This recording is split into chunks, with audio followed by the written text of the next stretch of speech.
Shalom jemaat yang diberkati Tuhan, bagaimana kabarnya? Saya yakin di dalam pemeliharaan dan penyertaan Tuhan.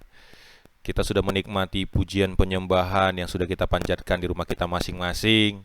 Mungkin dengan segala kesederhanaan, dengan fasilitas alat musik yang mungkin sederhana sekali, mungkin hanya gitar, bahkan mungkin tidak memakai alat musik. Tapi saya yakin kita boleh merasakan suasana surgawi dalam pujian penyembahan kita, karena kita tahu hadirat Tuhan tidak ditentukan oleh fasilitas musik, tetapi oleh hati yang datang memuji dan menyembah. Pagi hari ini kepada firman Tuhan, saya kasih tema turbulensi iman. Istilah turbulensi adalah istilah yang sering didengar dalam dunia penerbangan. Bapak Ibu, turbulensi memiliki pengertian adalah perubahan kecepatan aliran udara, perubahan gerakan udara yang tidak beraturan atau berputar tanpa beraturan akibat adanya perbedaan suhu atau tekanan atau temperatur. Sehingga ketika ada suhu yang panas, tiba-tiba saja aliran udara itu bisa berubah, kecepatannya pun bisa berubah, arahnya pun bisa berubah. Dan ketika pesawat melewati kondisi seperti itu, akan terjadi goncangan. Itulah namanya turbulensi. Jadi goncangan yang disebabkan oleh tekanan udara yang mempengaruhi aliran udara, yang mempengaruhi gerakan udara. Jadi walaupun tidak kelihatan dengan kasat mata, ternyata udara itu sama seperti sungai yang mengalir, dia ada alirannya. Dan ketika ada sesuatu yang terjadi, alirannya itu akan tidak beraturan sehingga itu akan mengguncang. Jadi Bapak Ibu, hari ini kita berbicara tentang turbulensi iman. Kita lihat kembali, kita mengkilas balik kembali bagaimana kisah murid-murid. Bapak Ibu bisa baca nanti di rumah selesai firman Tuhan ini, karena ayatnya panjang, dalam Lukas 24 dan dalam Lukas 24 dan Yohanes 21. Murid-murid mengalami goncangan iman ketika mereka menyaksikan Tuhan Yesus yang selama ini di mata mereka adalah pribadi yang maha kuasa, pribadi yang sanggup melakukan banyak hal, memberi makan 5.000 orang, menenangkan badai, membangkitkan orang mati, menjadikan air menjadi anggur. Banyak hal yang terjadi, tetapi di depan mata mereka, pribadi yang sama dipermalukan, dihina, diludahi, disiksa, diolok-olok, segala macam yang tidak baik mereka saksikan dengan mata kepala mereka. Dan bukan hanya itu, di depan mereka Yesus itu disalibkan, disejajarkan dengan para perampok kelas kakap. Yesus yang tidak pernah melakukan kesalahan, hari itu seolah-olah di mata mereka itu kalah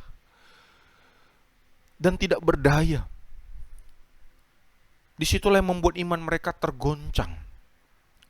Disitulah membuat mereka mengalami sesuatu yang tidak masuk akal dan menggoncang iman mereka, memporak-porandakan keyakinan mereka selama ini. Dan itu membuat mereka kecewa dan menyesal. Kecewa, kenapa kebenaran itu seolah-olah kalah?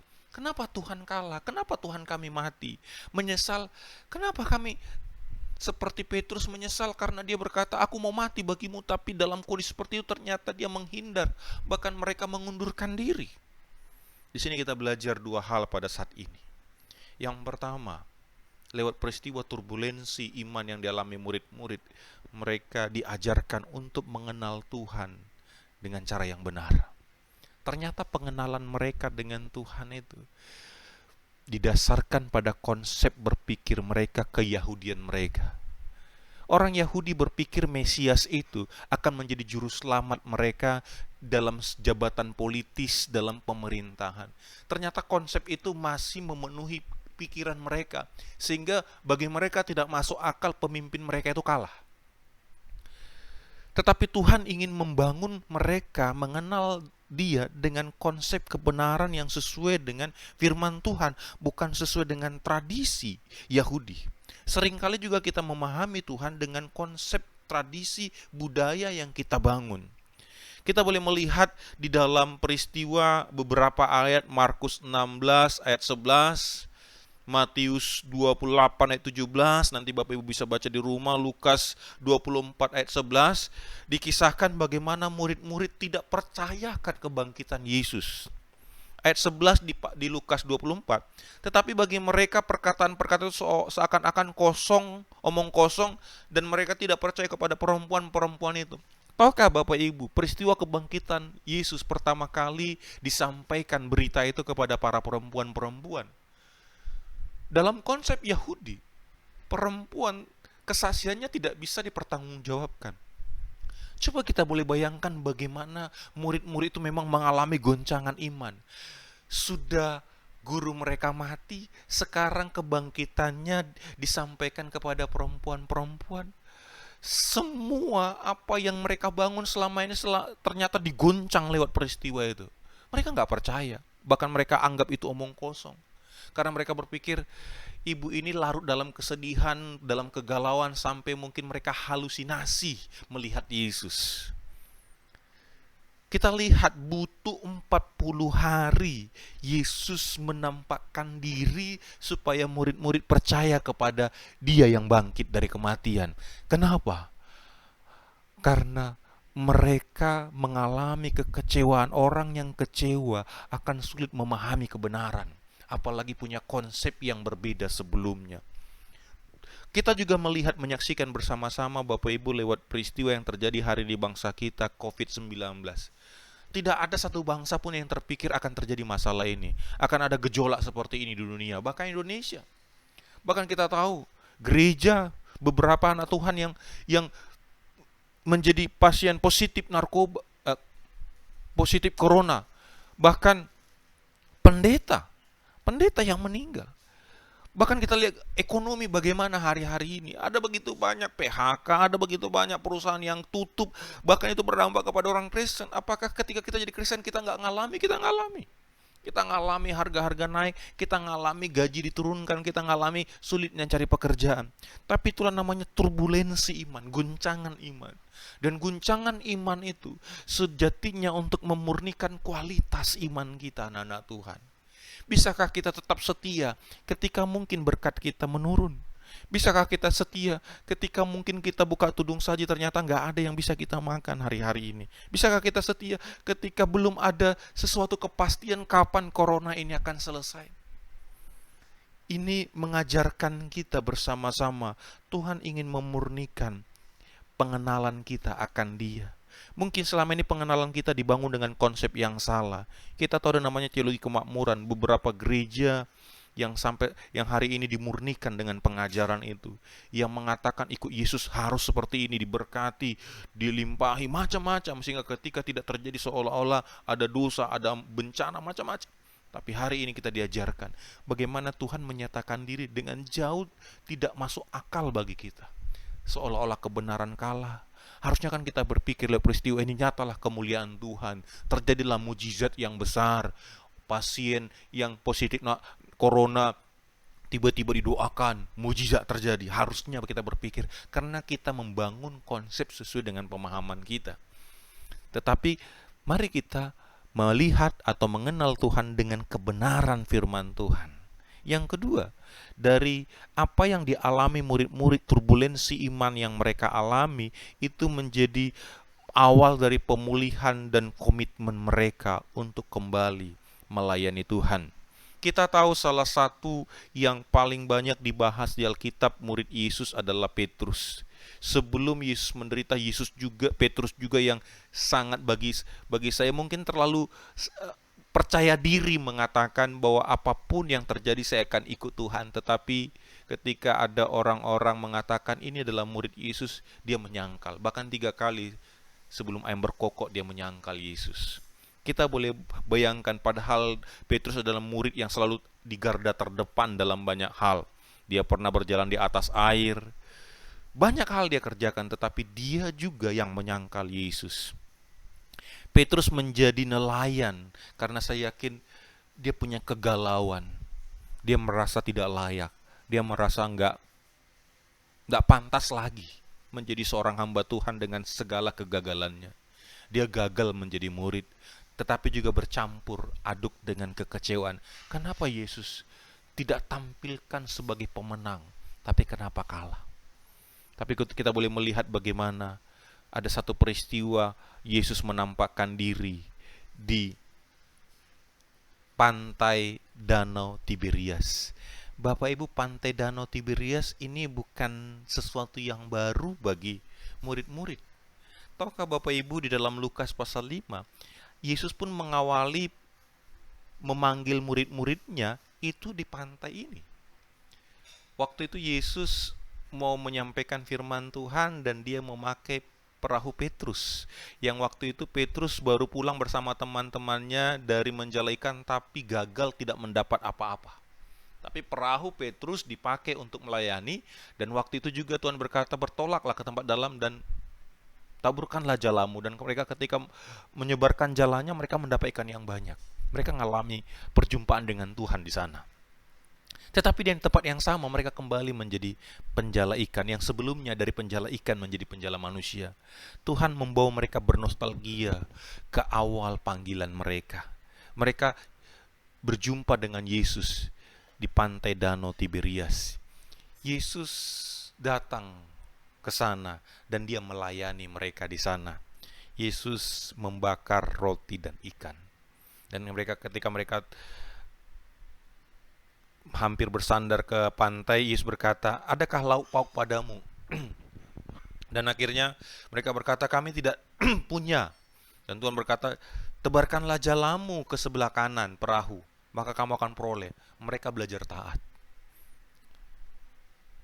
Padahal sejatinya mereka tidak kenal siapa itu.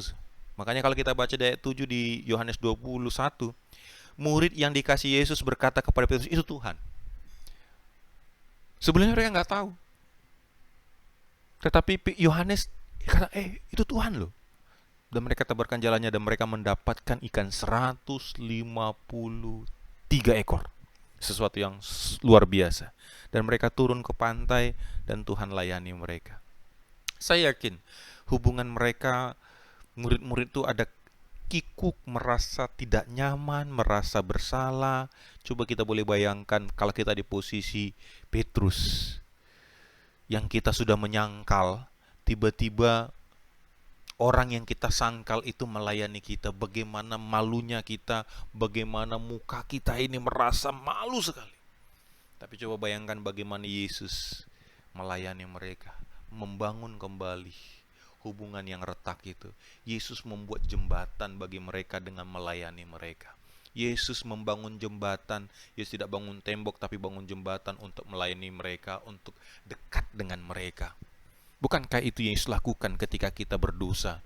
Yesus bangun jembatan dari surga dan dia turun ke bumi. Dia tidak datang dari jauh dan menuduh kita dan menghakimi kita, tapi dia bangun jembatan mendekatkan dirinya dengan kita. Bagaimana cara Yesus mendekatkan diri dengan Petrus, dengan murid-murid yang lain? Dia layani mereka. Dia kasih mereka makan. Ketika mereka kenyang, kita kembali ke dalam kebenaran firman Tuhan Yohanes 21 ayat 15. Sesudah sarapan Yesus berkata kepada Simon Petrus, Simon anak Yohanes, apakah engkau mengasihi aku lebih daripada mereka ini? Maksud pernyataan ini adalah, Simon, apakah engkau mengasihi aku lebih daripada dunia ini, lebih daripada pekerjaanmu, lebih daripada hobimu, lebih daripada apapun? Dan kata yang dipakai Yesus itu adalah agape. Tetapi Petrus berkata, Tuhan, engkau tahu aku hanya bisa pilih samamu. Petrus berbicara dengan kesadaran diri, pengenalan diri yang dalam. Sebelumnya dia bicara dengan segala keegoisan dan kesombongannya dan merasa percaya diri yang berlebihan. Sekarang dia berbicara dari sudut kegagalan, bahwa dia gagal. Ternyata kegagalan itu membuat kita kenal siapa diri kita. Seringkali Tuhan izinkan kita gagal supaya kita kenal siapa diri kita. Petrus mengenali dirinya sehingga dia berkata, aku hanya bisa pilih sama engkau. Mari kita memaknai kegagalan untuk membuat kita semakin kenal diri kita dan membuat kita rendah hati dan bergantung kepada Tuhan. Peristiwa yang sama datang kepada kita ketika ada turbulensi iman dalam kehidupan kita. Tuhan akan datang kepada kita. Tuhan tidak dari surga, tetapi Tuhan Immanuel bagi kita. Dia bangun jembatan bagi kita. Dia dekat dengan kita. Dan dia berkata kepada kita, sama berkata kepada Petrus, apakah engkau mengasihi aku? Ketika engkau dilanda oleh dampak virus corona, apakah engkau mengasihi aku? Kalau kita melihat, Petrus menjawabnya dengan kadar yang rendah. Dia hanya bisa kasih persaudaraan. Yang kedua, Yesus mengulangi lagi, direndahkan lagi sama Tuhan Yesus. Petrus, apakah engkau mengasihi aku? Tuhan tidak katakan lebih daripada mereka, enggak. Tuhan yang katakan, apakah engkau mengasihi aku? Dan Petrus tetap dengan bahasa yang sama, aku hanya bisa pilih. Dan yang ketiga kali Yesus berkata, Tuhan tidak pakai kata, Yesus tidak pakai kata agape lagi, tapi Yesus berkata pilih. Apakah engkau pilih kepadaku? Dan dengan sedih hati, Alkitab mencatat, kita melihat bagaimana Petrus berkata, Tuhan, aku hanya bisa pilih kepadamu. Kita boleh bayangkan. Artinya Petrus sudah mengatakan, Tuhan, aku terbatas, aku lemah. Aku tidak mampu mengasihi engkau dengan totalitas kalau aku tidak bersandar kepadamu. Hari ini juga mari kita belajar bersama-sama ketika kita mengalami turbulensi iman dalam kehidupan kita. Mari kita seperti Petrus. Petrus pasca kebangkitan, bukan Petrus sebelum kematian. Mari kita mengenal Tuhan dengan benar sehingga membuat kita mampu bertahan, mampu setia ketika banyak hal terjadi dalam kehidupan kita. Yang kedua, mari kita melihat setiap peristiwa dalam kacamata kebenaran. Ada makna-makna, ada nilai-nilai kebenaran yang bisa kita nikmati dalam setiap peristiwa. COVID-19 ini juga ada kebaikan Tuhan. Dalam Roma 8:28 dikatakan, dalam segala alat turut berkarya mendatangkan kebaikan. Kita percaya lewat peristiwa ini ada kebaikan. Mungkin secara ekonomi kita goyang, diguncang, tapi keluarga kita dipulihkan, kita dilatih, kita belajar. Mungkin bapak-bapak selama ini jarang mimpin doa di rumah, sekarang mimpin doa. Mungkin ibu-ibu jarang mengajari anaknya di rumah, mengajari pelajaran sekolah, bahkan jadi guru sekolah minggu hari-hari ini. Itu kebaikan. Mungkin kita mengencangkan ikat pinggang kita memang, tetapi secara rohani ada peningkatan secara hubungan, ada hal yang Tuhan pulihkan. Dan yang terakhir, ketika kita dipulihkan, Tuhan ingin menyatakan pertanyaan yang sama kepada kita. Apakah jemaat mengasihi aku? Walaupun banyak hal terjadi dalam kehidupanmu, kitalah yang menjawabnya. Apakah kita akan menjawab seperti Petrus dengan segala keberadaan kita? Dan saya yakin dan percaya, biarlah seluruh jemaat Tuhan melalui turbulensi iman yang kita alami hari-hari ini, semakin kita mengenal Tuhan, semakin kita mengandalkan Tuhan, semakin iman kita ditumbuh kembangkan, iman yang murni, iman yang berkualitas, iman yang mempermuliakan nama Tuhan. Tuhan Yesus memberkati. Shalom.